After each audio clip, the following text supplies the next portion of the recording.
Today on Lifelong Learning, we're focusing on a shift that's happening in education, that being quality improvement education.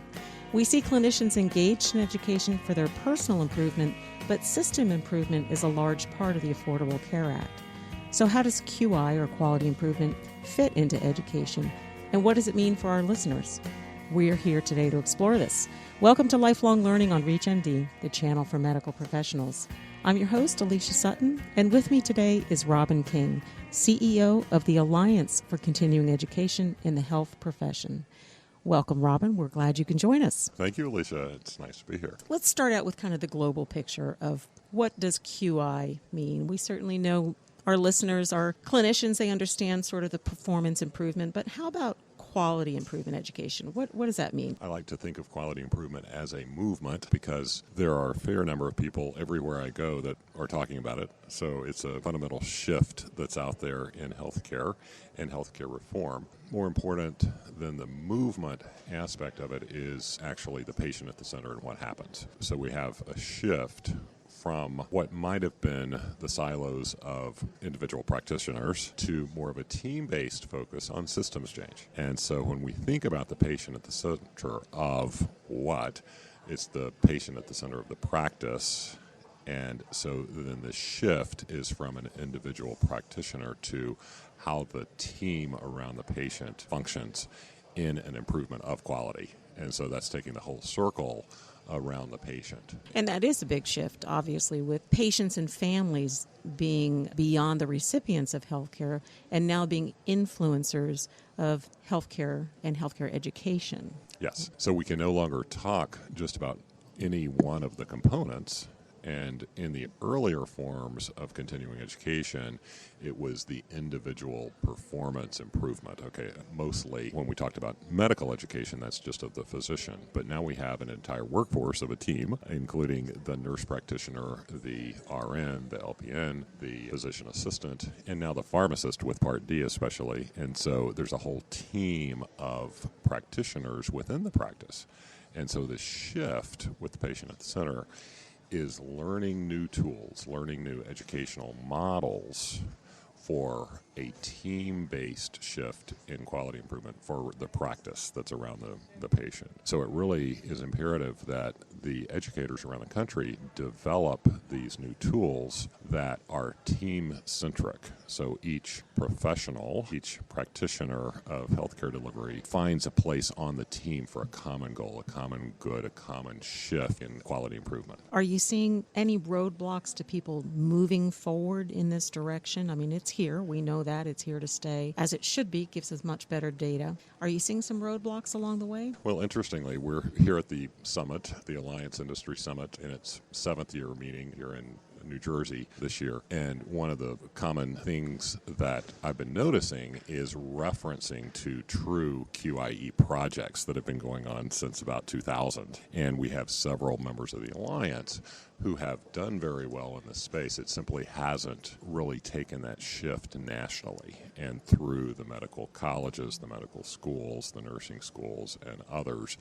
Now we have this second movement on IPE, which is interprofessional education, and there's a lot of talk about that. So the means to build tools that are truly team-based and competencies that are team-based as opposed to single individuals is happening. It's just happening more slowly than maybe we would have thought when the first concepts through healthcare reform began to be generated. IOM came out with studies, with reports. So there's a sort of a lag in adoption, if you will, to team-based practice quality improvement. And obviously our listeners are clinicians, so they are practicing, but they're also educators, many of them, whether they're educating their colleagues in a small institution, a large one. How might they go about thinking about quality improvement? You know, if they've got a QI department, maybe someone's doing that for them. But if they don't operate in that institution, what are some ways they can think about quality in their own educational efforts? Well, first and foremost, to engage the faculty and the educational designers in the needs of the system. So don't think too far out of the box at what education is doing. look at the needs right there in care delivery and identify what should be and needs to be accomplished in a systems change through the team, and then to design the education around it or look for the models. For example, bloodline infection preventing readmissions has been challenged and accomplished in quality improvement education for some time. And there are studies all around the country. Peter Pronovost at Johns Hopkins, along with CE City, has done a program. The entire state of Rhode Island adopted a single setting tool that was team-based right out of the CE education area.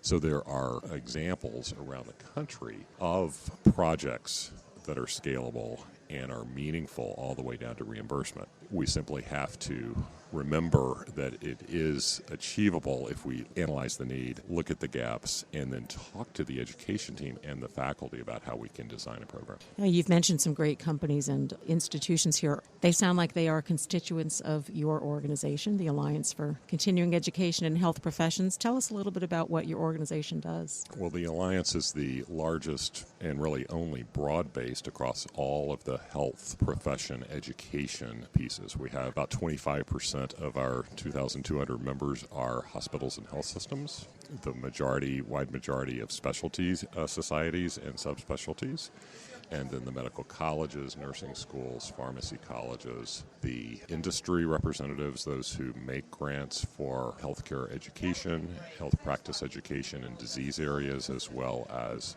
general education, and companies that provide medical education around the country. So it sounds like the whole system itself is represented in your own organization, so it gives you good perspectives. Yes, the broad base really of medical education and clinical and pharmacy education now integrated. If you're just joining us, you're listening to ReachMD, the channel for medical professionals. I'm Alicia Sutton, and I'm speaking with Robin King from the Alliance for Continuing Education in the Health Professions, and we're talking about quality improvement education.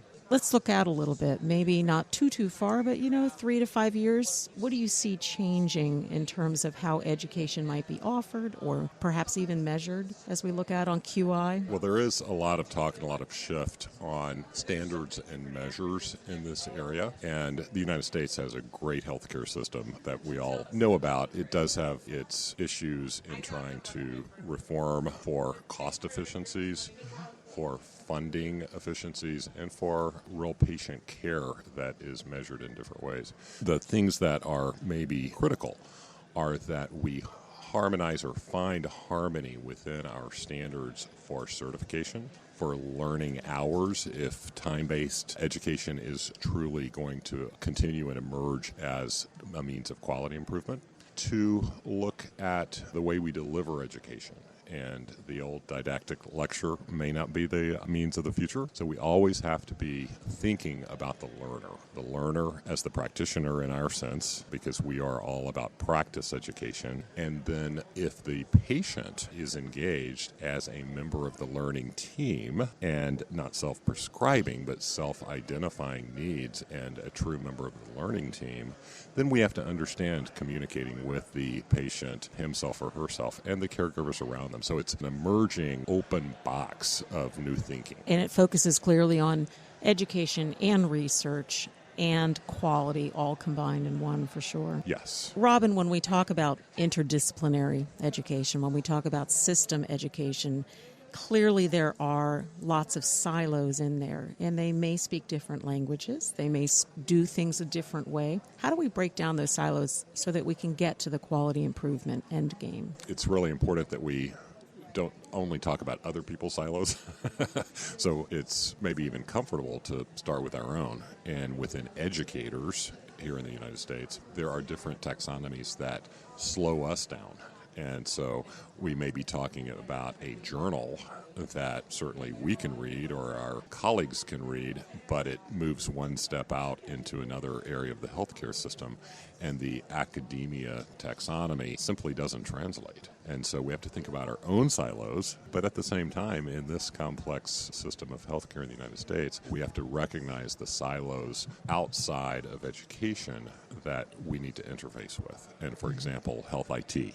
the great news that I just heard this morning on EHR adoption. Quite frankly, was really surprised that a majority now of Americans' EHRs are actually in systems out there, electronic health records from a patient view. And that's very exciting. But what is being done with that information? The HIT example of the silo is they speak a totally different language. The technology use for meaningful use and the High-Tech Act within our current legislation really is being spoken in a dramatically different language than the education language. That's just two of the silos. So they're really all around, and it's not a negative thing. It simply demands more attention and interaction so that we begin to speak the same language, especially in education that would reach the team and the patient. Do you recommend a few websites where our listeners can go to learn more about quality education, quality improvement education, and also, how to break down those barriers in communication? Are there some recommended ones that you'd... Well, I would start right now with more of a neutral center and point you to ARC's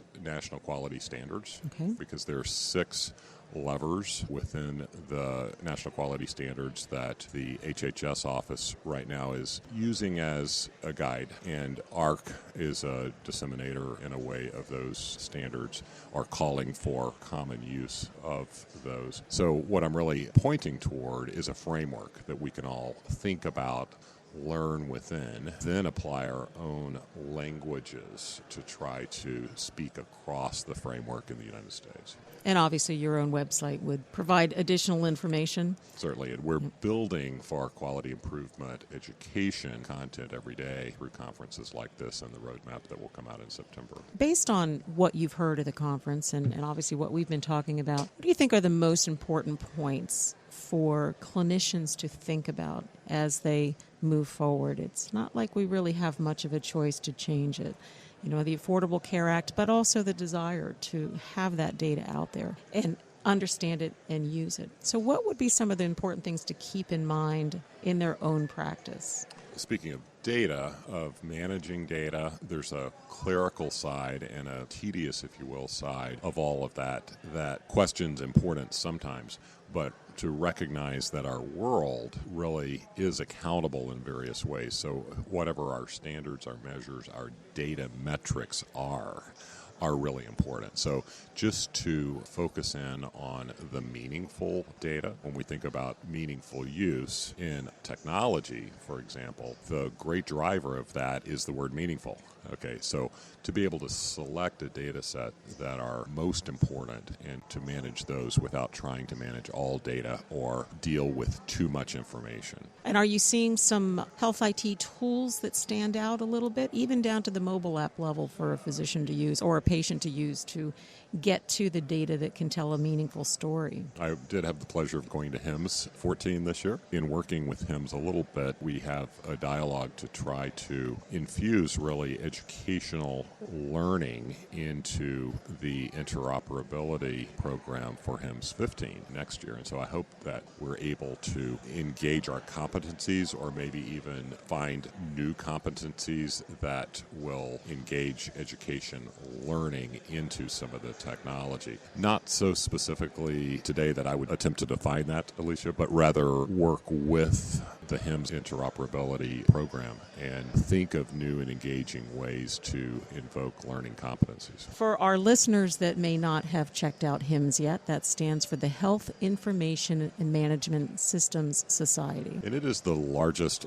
we are much smaller than HIMSS, but we represent education and educators through the health systems. HIMSS represents the high technology, information, health technology industry, if you will, within the healthcare sector, and very vibrant and really energizing display at their annual conference of new technologies that help healthcare. Well, as we wrap up this interview and your information to us, any parting thoughts you'd like to leave with the listeners about quality improvement? I just encourage all practitioners, physicians, and others to embrace learning and remember that lifelong learning is an opportunity to improve practice, and that we're all in this together. And so the educators out there within all of the systems for continuing education, that's medical, clinical, and pharmacy, should want to work with you, faculty and learners alike, to solve some problems. Thank you very much for your insights today, Robin. They've been very helpful. You've been listening to Lifelong Learning on ReachMD. I'm Alicia Sutton, and I've been talking to Robin King, the CEO of the Alliance for Continuing Education in the Health Professions. Thanks for joining us. Thank you, Alicia. To download this segment, go to reachmd.com or download the podcast on your ReachMD mobile app. Thanks again.